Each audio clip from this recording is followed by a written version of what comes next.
Hello అండి, welcome to మా aunties వంట కిచెన్. ఇవాళ మనము క్యాబేజీ పరోటా చేసుకుందాము.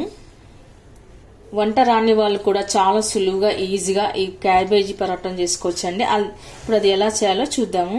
ఇప్పుడు మనం ఒక బౌల్ తీసుకొని అందులో కట్ చేసి పెట్టుకున్న క్యాబేజీ ఆనియన్ ముక్కలు వేసుకోవాలి.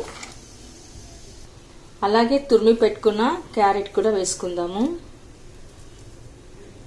తర్వాత సన్నగా కట్ చేసి పెట్టుకున్న కరివేపాకు, కొత్తిమీర,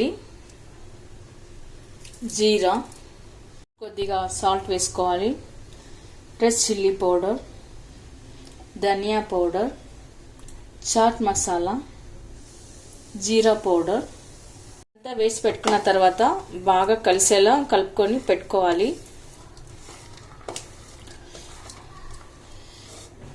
ఇలా అంతా కలుపుకొని పెట్టుకున్న తర్వాత 1 కప్పు గోధుమ పిండి వేసుకోవాలి. ఆ తర్వాత 1/2 కప్పు శనగపిండి కూడా వేసుకోవాలి. తర్వాత 1/4 కప్పు సూజీ రవ్వ వేసుకోవాలి. తర్వాత ఇప్పుడు మనం ఒకసారి అంతా కలుపుకొని పెట్టుకోవాలి. ఒకసారి పిండి అంతా ఇలా కలిసేలా కలుపుకొని పెట్టుకోవాలండి. కలుపుకొని పెట్టుకున్న తర్వాత మనం కొద్దిగా బటర్ మిల్క్ వేసుకోవాలి. బటర్ మిల్క్ వేయడం వల్ల మంచి టేస్ట్ వస్తుందండి పరోటాకి. మీ దగ్గర లేకపోతే మామూలు వాటర్ అయినా వేసుకోవచ్చు. ఇప్పుడు మొత్తం ఒకసారి కలుపుకొని పెట్టుకుందాము. మరీ పలుచగా కాకుండా మరీ గట్టిగా కాకుండా మామూలుగా కలుపుకొని పెట్టుకోవాలి. ఇక్కడ నేను కొద్దిగా వాటర్ కూడా యాడ్ చేస్తున్నాను.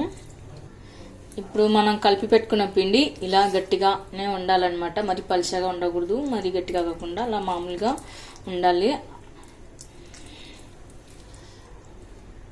ఇప్పుడు మనం 10 నిమిషాల పాటు పక్కన పెట్టుకుందాము. అలా అయితే పిండి మరి సాఫ్ట్గా మెత్తగా మంచిగా వస్తాయి పరోటాలు. 10 మినిట్స్ తర్వాత మనం ఇప్పుడు ఒక దోశ పాన్ పెట్టుకొని అందులో కొద్దిగా ఆయిల్ వేసుకోవాలి. తర్వాత ఆయిల్ అంతా ఇలా స్ప్రెడ్ చేసుకోవాలి. ఇదంతా స్ప్రెడ్ చేసి పెట్టుకున్న తర్వాత అక్కడక్కడ నువ్వులు వేసుకుందాము. ఇప్పుడు మనము పెనం పైన పరోటాలు వేసుకుందాము.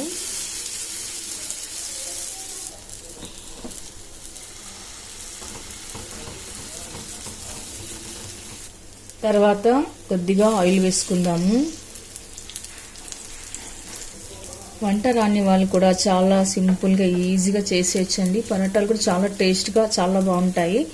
మార్నింగ్ బ్రేక్ఫాస్ట్ కానీ నైట్ డిన్నర్ కానీ చాలా బాగుంటాయి. తర్వాత ఉప్పు వేసుకొని కాల్చుకోవాలి. ఇప్పుడు మనం మిగతాయి కూడా ఇలానే వేసి పెట్టుకుందాము. ఓకే అండి, చూసారుగా ఎమ్మీ అండి. టేస్ట్ ఎంత హెల్దీగా ఉండే క్యాబేజీ పరోటా చాలా టేస్ట్గా చాలా బాగుంటుందండి. ఆరోగ్యానికి కూడా చాలా మంచిది. వంట రాని వాళ్ళు కూడా ఈ పరోటాలు చాలా ఈజీగా సింపుల్గా చేసేయచ్చండి. మరి మీరు కూడా ఒకసారి ట్రై చేయండి. మీకు ఎలా కుదిరిందో కామెంట్స్లో పెట్టండి. లైక్ చేయండి, షేర్ చేయండి. తప్పకుండా మన ఛానల్ని సబ్స్క్రైబ్ చేయండి. సాఫ్ట్గా మృదుగా చాలా బాగా వచ్చాయండి పరోటాలు. Thank you for watching.